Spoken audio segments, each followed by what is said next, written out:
Mas, Dus, vamos falar aqui também do clima de festa, né, que reinou ontem em todas as grandes cidades brasileiras.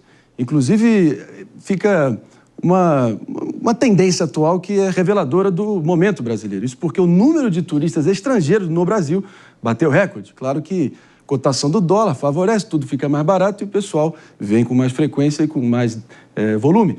Agora, ao longo de 2024, o país recebeu mais de 6,6 milhões de pessoas que vieram a lazer, também vieram a negócio, e isso há de ser exaltado. É até um recorde recente, apesar do Brasil, com todas as suas maravilhas e potencial, ser um vexame colossal no número de turistas que atrai anualmente. Diogo da Luz.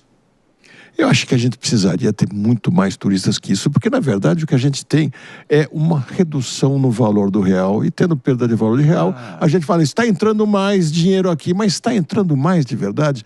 O Brasil, do jeito que é, maravilhoso do jeito que é, com tantas riquezas naturais, com a simpatia da população que tem, não tem estrutura suficiente para as pessoas que vêm de fora se sentirem seguras e não tem policiamento adequado para todo mundo saber que vai chegar aqui e vai sair com vida, porque cada vez mais corre pelo exterior, pelo mundo inteiro, uma série de notícias de pessoas que vêm para cá e são baleadas e coisas assim. Podemos dizer, não, mas é um caso isolado, mas casos isolados saem no jornal e assustam muito as pessoas. Nós precisamos valorizar o nosso real. Como? Dando segurança para as pessoas que vêm de fora, porque são os turistas e os investidores em geral que fazem o nosso real subir de valor se eles acreditarem na gente. Difícil contestar essa fala, muito pelo contrário, né? Há de se lembrar algumas bigornas da realidade, alguns murros da realidade como ela é, dura, crua e nua, só para a gente entender o nosso momento. Claro que tem que exaltar cada melhora sucessiva, há de ser exaltado. Porém, o Brasil recebe 5 vezes menos turistas que a pequena Macau, ali, enfim, muito perto da China. Claro que é um paraíso da jogatina, dos cassinos, mas atrai 5 vezes mais turistas que o Brasil. A Argentina também. Mas agora quero te ouvir também, Jess. De passo em passo tem que ir celebrando as conquistas, mas talvez não seja pelos melhores motivos, os mais virtuosos, que essa tendência está se colocando, né? Eu acho que essa tendência ela é fruto de um dólar cada vez mais valorizado no nosso país. Então, para o estrangeiro, o Brasil vira um destino muito bom e muito atrativo em vários momentos por conta da nossa moeda estar se desvalorizando. É um país tropical, bonito. Mas eu vou além, André. Se a gente compara com a Tailândia tem cerca de 32 milhões de turistas por ano. O Brasil tem menos de 7.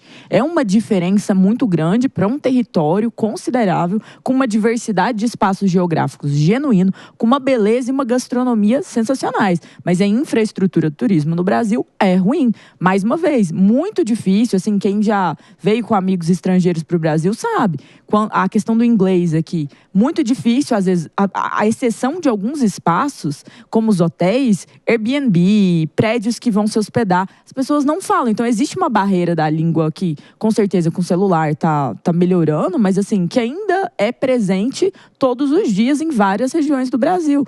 Então, no final do dia, isso somado à segurança ser ruim, sim, o risco, todas essas coisas, fragiliza nosso turismo muito. Eu acho que a gente tem que investir no nosso turismo. Eu acho que nós temos tudo para ser uma potência turística. E o Brasil está deixando essa oportunidade passar.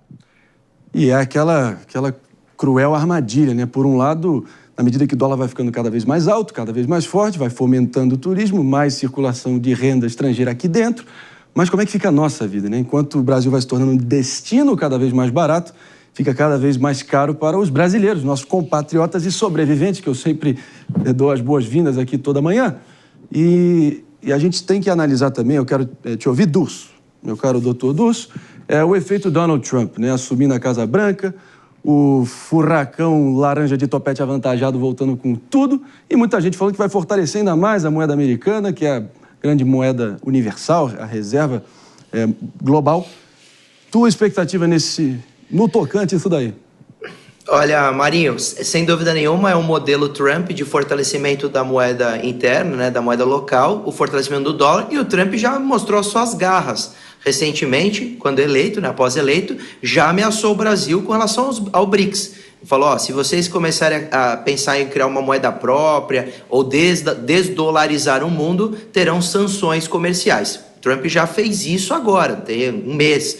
com relação ao Brasil. Então ele já também vai tentar enfraquecer qualquer tipo de opção paralela ao dólar. Isso para o Brasil eu acho que não é bom, até porque nós estamos no BRICS, que é um grupo bastante fortalecido com a entrada dos Emirados Árabes, faz parte também a China, né, alguns outros países importantes pelo mundo. Então eu vejo dessa forma. Com relação aos comentários do Diogo da Luz e da Jess, é impossível contestá-los. Realmente o Brasil aproveita mal, o Brasil poderia ter um turismo espetacular, basta ver o nosso Nordeste, o Rio de Janeiro, coisa maravilhosa, mas não está preparado do ponto de vista estrutural, da língua, da violência. Mas sabe o que eu sinto, Diogo? Você bem falou, né? A imprensa, parte, sempre fez uma propaganda muito negativa, principalmente a imprensa internacional, com relação aos incidentes que ocorrem com turistas em nosso país. Mas sabe o que eu acho que está mudando? Além do dólar estar fortalecido em relação ao real, e aí fica muito barato vir, eu acho que esses índices, Marinho, têm subido de turismo no Brasil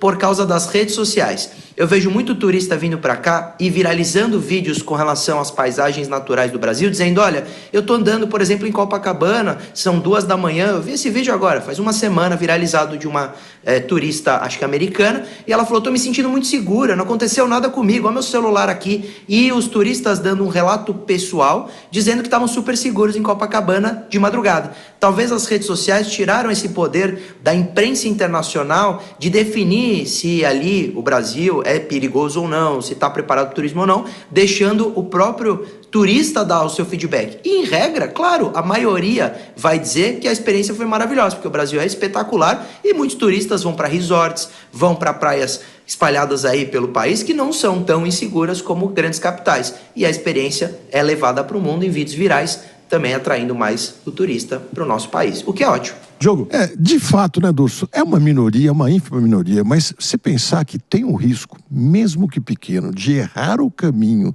e perder a vida por causa disso, já faz a pessoa pensar 2 vezes antes de vir para o Brasil. Porque se a gente vai para a Europa, por exemplo, a gente sabe que tem o risco de perder a carteira, o passaporte, que tem muito do tal do pickpocket. Tem bastante furto lá, mas a gente sabe que é quase impossível um turista chegar lá e perder a sua vida. Isso é uma coisa que não acontece, e aqui acontece com mais frequência. Se a gente se olhar 1, 2 meses para trás, a gente vai ter pelo menos 2 ou 3 casos que a gente vai se lembrar em algumas cidades apenas. E outra que tem é a dificuldade do turista se entender aqui. Eu tenho uma filha que mora no exterior e veio passar o fim do ano aqui e está com amigos de trabalho e conhecidos de lá que vieram junto, estão no litoral da Bahia absolutamente encantados, fascinados, comendo do melhor. Tudo está encantando eles, mas a facilidade que eles próprios dizem, eles têm guias lá, que é minha filha e mais outra amiga brasileira, que ensinam como fazer as coisas. Porque imagina a dificuldade para um turista estrangeiro, um alemão, por exemplo, que ninguém fala alemão aqui, se ele não falar inglês, ele chega numa cidade dessas, ele não consegue conversar para pedir a comida. Jess, eu vou contigo também, quero te incluir nessa discussão, até para olhar por outro ângulo, outro ingrediente outro fator nessa equação toda. E tem vários especialistas que estão já projetando, acreditando que uma boa safra agrícola também aqui no Brasil, que é o celeiro do mundo, né, com forte exportação de grãos, pode também ajudar o dólar a recuar. Você acha que isso pode ser um fator também? Porque vai, nesse caso aí, o preço da safra é em dólar, vai entrar muito dólar, muita gente vai comprando, então entra na nossa balança comercial ali um valor considerável de dólares. Eu não acho que no final das contas vai fazer toda a diferença, mas eu queria dar um ponto nisso que o Diogo falou.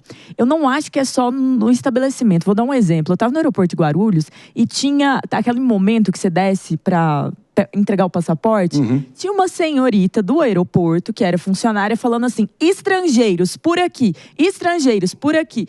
E isso me marcou muito, porque assim, era no terminal internacional. Você que fala estrangeiros por aqui, a chance do estrangeiro entender é ele ser de lugares muito específicos, que falam português. E no final das contas, é dentro do nosso aeroporto, sabe? De Guarulhos. Terminais que as pessoas não conseguem, em inglês, atender os passageiros. Então, assim, uma coisa é ser na rua, num estabelecimento. Outra coisa é isso acontecer dentro do terminal internacional. Então, acho que isso fragiliza muito mesmo o nosso turismo. Por isso, eu sou a favor de a gente investir forte no ensino fundamental, no ensino médio, das pessoas aprenderem inglês. Não deixar a dupla como inglês e espanhol. Acho que isso ajudaria bastante.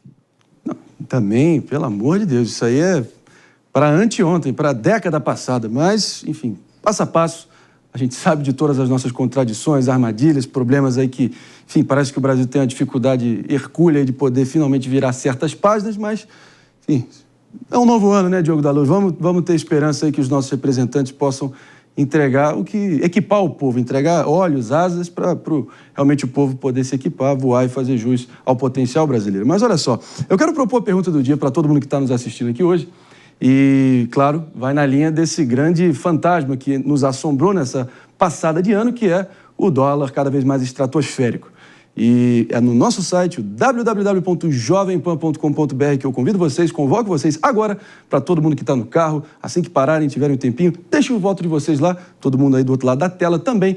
Se você do outro lado acha que até o final do ano a cotação do dólar estará mais próxima de R$ 7,00 ou de R$ 5,00, muito simples, 7 ou 5, 5 ou 7, deixa lá o seu voto e a gente vai trazer o resultado aqui no final para medir aí o pulso do nosso distinto público aqui do Morning Show. É isso aí. Vamos partir para um rápido break para todo mundo que está apenas nos ouvindo, emprestando seus ouvidos atentos nesse 1º de janeiro de 2025 aqui no Morning Show, que volta já já. E é isso aí, pessoal. Seguindo adiante aqui, muitos outros temas para a gente estar repercutindo, mas é isso, né? Aquela sabedoria popular quase, né, Dulce? Você pode ter uma reputação que você constrói ali a duras penas durante uma vida inteira, basta um erro trágico e mais grave para poder apagar tudo. Eu quero projetar esse entendimento aí também para a questão do turismo. Basta uma tragédia. A gente teve um turista argentino que está em estado gravíssimo até hoje, estava com a família, indo até o Cristo Redentor, isso é coisa de um mês atrás, 3 semanas atrás, e isso vai ganhando as manchetes. Basta um erro desse para manchar todo um esforço a gente só pode imaginar essa indústria do turismo, quantas pessoas ali que, contra tudo e contra todos, fazem o possível, né? Essa é uma missão de qualquer setor. Basta ver o que está acontecendo no setor aéreo. Nós temos milhares de voos diários. É um dos meios de transporte mais seguros do mundo. Um avião tem um acidente, o mundo inteiro fica com medo de voar. A mesma coisa em São Paulo ou no Brasil. Nós temos um turismo, potencial turístico muito bom. Nós temos praias maravilhosas, nós temos a comida espetacular, nós temos o preço acessível para o turista. A gente tem quase tudo. Bastaria, lógico, a gente melhorar a questão da língua, recepção, infraestrutura e segurança, que é o principal. Mas quando nós temos um caso específico de uma violência grave, que não é muito comum, por exemplo, em países da Europa, como bem disse o Diogo da Luz, e ele tem razão, você não tem assalto à mão armada, você tem o pickpocket. Você simplesmente mancha toda aquela história dizendo, olha, lá é muito, muito violento, lá é muito perigoso, não vamos. É quase a situação dos países antigamente, recente, né? História recente, de ataque terrorista. Ah, não, cuidado com determinados países da Europa que tem ataque terrorista. Não, tem ataque terrorista por ano. É muito incomum, é muito improvável você estar lá. Mas, por ter o ataque terrorista, muita gente deixava de ir. É assim que funciona, infelizmente, no mundo. É injusto até, porque você faz um esforço incrível, investe muito, constrói uma reputação que, por causa de um equívoco, você paga o preço. Essas questões de você errar o caminho, você usar um aplicativo de transporte, errar o caminho, cair numa comunidade, ser recebido a tiros, isso é impensável. Isso realmente assusta não só o turista, mas o próprio brasileiro. Nós temos que pensar, o Brasil tem um potencial de turismo interno também muito grande, né, entre estados. Claro. E eu tenho preocupação muitas vezes de ir para o Rio por causa disso. Poxa, se eu errar o caminho, vou de carro, posso ir, estou de São Paulo, é simples chegar no Rio. Poxa, mas eu não sei direito dirigir e se eu errar o caminho eu posso morrer. Isso afasta inclusive o turismo interno. Mas com segurança pública, com investimento dá para melhorar isso, lógico, com bastante empenho. Até porque, Marinho, se me permite para a nossa audiência, eu recomendo assistirem um documentário da cidade de Juárez, no México. Essa cidade foi eleita a top 1 da cidade mais violenta do mundo. É uma cidade conhecida que eles pegavam os cadáveres, amarravam lá pelo pescoço em cima de pontes. Isso manchou aquela cidade de uma forma que ninguém ia para lá. Eles, então, conseguiram investir em bons políticos, secretário de segurança corajoso, na polícia, acabaram com a corrupção. Essa cidade melhorou absurdamente. É um case para o mundo, para mostrar que o Rio de Janeiro não está perdido, que São Paulo não está perdido, que grandes capitais têm solução. Basta ter interesse político e a sociedade se unir para resolver esses problemas. E aí, o resultado disso vai ser a gente atrair mais turismo, sem dúvida nenhuma.